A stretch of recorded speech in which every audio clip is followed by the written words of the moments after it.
এই ভিডিওটা যখন আমি করি তখন গাড়ির জানলার পাশ দিয়ে বাড়িতে যেতে যেতে আমি সেই ভিডিওটা করি।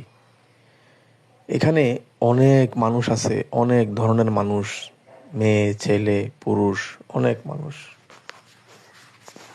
বুড়া জোয়ান অনেক মানুষ আছে।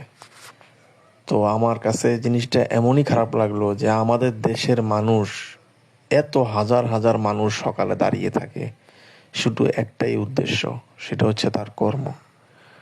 কর্ম যেটাই হোক না কেন, কর্মকে কখনো ছোট করে দেখতে নেই।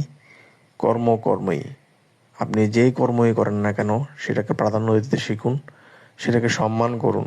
হোক রিক্সা চালক, হোক ভ্যান ড্রাইভার, হোক উচ্চপদস্থ কর্মকর্তা, কিন্তু কর্মকে আমরা কখনো অবহেলা করব না। কর্মকে অবশ্যই সম্মান করব। যে যেখান থেকে আসি কর্মকে সম্মান করে যাব। তো এত ব্যস্ত শহরে এত মানুষের ভিড়, এত কোলাহল, শুধু একটাই উদ্দেশ্য, একটাই গন্তব্য যে আমি কর্মস্থলে যাব, কর্মের আশায় বসে থাকব।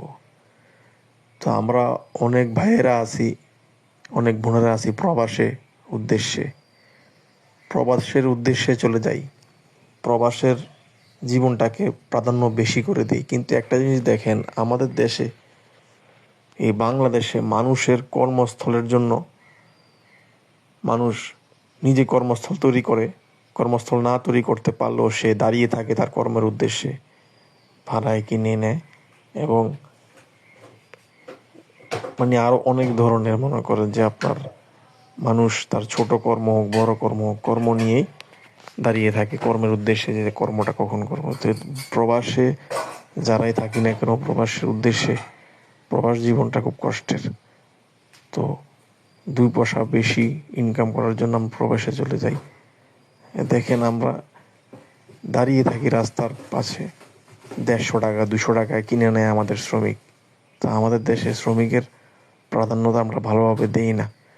যেই প্রাধান্যটা মনে করুন বাইরের দেশে দেওয়া হয়, সেটা যদি আমরা দেশে দিই, তাহলে আমাদের দেশের উন্নত আরও বেশি করে হবে।